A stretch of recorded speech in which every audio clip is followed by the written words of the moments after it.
matin dans l'entreprise du jour, focus sur Books, donc un magazine mensuel qui a pour ambition d'analyser l'actualité à travers la parution de livres partout dans le monde. Olivier Postelvinet, vous en êtes le fondateur et directeur de la rédaction. Bonjour. Bonjour. Quel sujet vous traitez dans Books? Donnez-nous des exemples. Et nous sommes comme l'homme, omnivore, on s'intéresse absolument à tout. C'est d'ailleurs une faiblesse relative parce que, contrairement à beaucoup de magazines, nous ne sommes pas focalisés sur un domaine, sur un public particulier, une profession. En fait, on s'intéresse on cherche à intéresser une grande partie du public cultivé, les gens qui ont une curiosité qui leur donne envie d'aller au-delà de ce que la presse française leur propose. Alors ça peut être aussi bien de la politique que le domaine artistique. Oui, alors la notion d'actualité que vous avez évoquée est une notion relative. Bien sûr, c'est pas l'actualité immédiate, c'est l'actualité profonde, celle qui est dans nos têtes. Mais bien sûr, quand il s'agit de politique, il ne s'agit pas de Sarkozy, il s'agit de la démocratie, des problèmes de la démocratie dans le monde aujourd'hui, ou les problèmes de la Chine, les Xi Jinping, etc. Mais nous traitons aussi, bien sûr, des grands sujets économiques. Notre premier numéro, d'ailleurs, qui a été lancé juste après la crise de 2008, portait sur sur l'attitude, sur le caractère moutonnier des réactions des investisseurs, des banquiers, etc. à l'époque. Et nous avons fait aussi un numéro sur la vraie nature du capitalisme. Nous nous intéressons aussi à la technologie. On a fait un numéro récemment sur l'intelligence artificielle. On a fait beaucoup de numéros sur les réseaux sociaux, sur le big data, sur la question de l'emploi. Est-ce que la robotisation va ou non créer un problème structurel pour l'emploi dans les années ou les décennies à venir? Vous savez que c'est un sujet qui est très controversé, sur lequel les économistes se battent entre eux. Et là, je vois que vous êtes en train d'afficher un sujet sur faut-il croire les scientifiques. Ça fait aussi partie de notre ADN. On s'intéresse de près à la question des croyances, des fausses croyances. On a fait tout un numéro sur les fausses croyances récemment, et on s'intéresse y compris à la qualité, à la validité de la littérature scientifique dans tous les domaines, en particulier en biologie, en biomédecine, mais aussi en climatologie. Est-ce qu'il y a un regard, j'allais dire, pas partisan, mais en tout cas, est-ce que vous choisissez votre camp, en fait, là, quand vous traitez un sujet, ou au contraire, non, vous essayez d'aborder le sujet de manière totalement objective?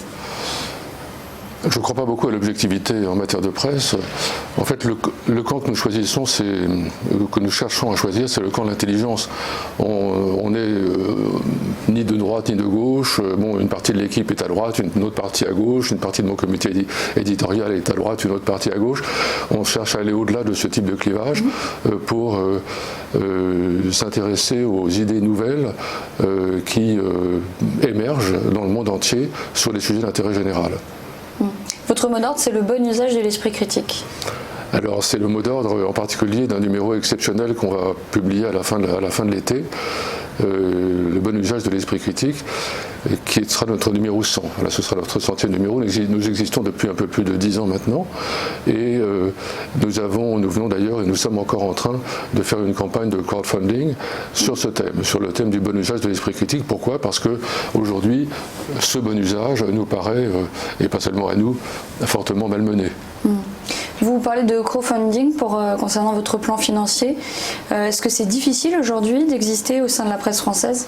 Oui, vous savez bien, c'est extrêmement difficile. Tous les groupes de presse sont plus ou moins en difficulté. Aucun des grands quotidiens généralistes n'existerait sans les aides massives de l'État.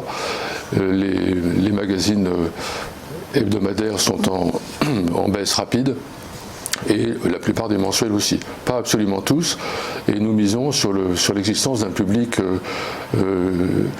cultivé qui cherche à échapper au zapping, au déluge des informations sur Internet, pour accéder à une information plus profonde, plus réfléchie et surtout plus internationale, c'est-à-dire qui s'affranchissent des habitudes de la presse française.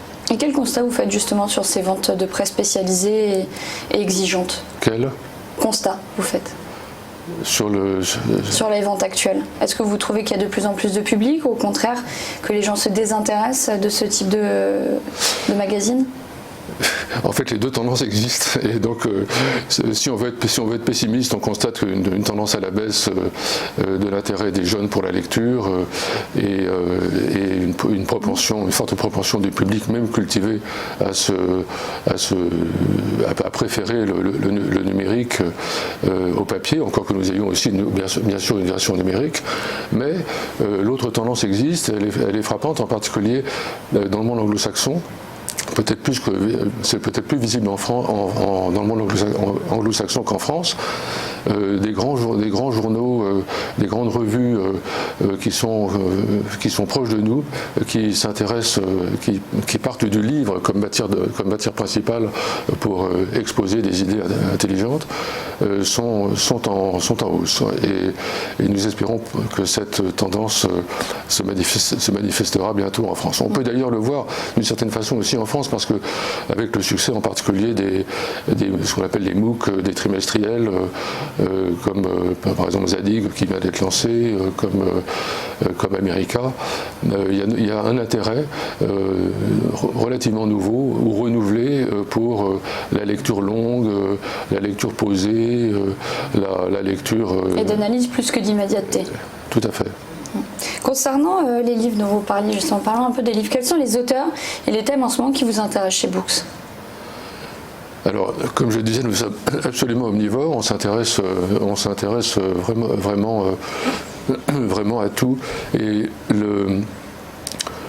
notre démarche consiste, elle est double, elle va dans deux sens différents. Soit on passe au scanner l'essentiel de des publications, des comptes rendus de publications qui paraissent dans la presse internationale, beaucoup en anglais bien sûr, parce que la presse anglo-saxonne écrase le marché, mais aussi en Allemagne, en Italie, dans les pays latino-américains. Et ça, c'est le premier mouvement. Et le deuxième, c'est de chercher à nourrir des thèmes qui sont d'actualité en allant rechercher des articles pour les nourrir. Donc parfois, nous construisons un numéro à partir simplement du fait que nous avons trouvé un article exceptionnel ou quelques articles exceptionnels pour illustrer un sujet. Et parfois, nous construisons un numéro ou un numéro spécial, comme nous venons de le faire par exemple sur la forêt, qui est le numéro de Books en vente aujourd'hui, qui est le numéro d'été. Parce que le thème de la forêt nous a paru porteur, intéressant, l'arbre, la forêt. Et là, si vous voulez, on a fait toute une recherche pour présenter ce sujet sous tous les angles, c'est-à-dire économique, politique, bien sûr écologique et biologique. Vous fonctionnez presque comme une maison d'édition, en fait, mais vous en avez fondé une aussi il y a 3 ans. Oui, d'une certaine façon, on fonctionne un peu comme une maison d'édition, oui, et effectivement, à côté du magazine mensuel, nous avons une petite maison d'édition très modeste. Nous publions 2, 3, 4 titres par an. Et ça permet d'enrichir aussi vos publications de Books ou pas? Non, c'est tout à fait indépendant. Merci beaucoup Olivier Postel-Vinet d'avoir été notre invité. Restez avec nous sur Téléfinance pour la suite de l'émission.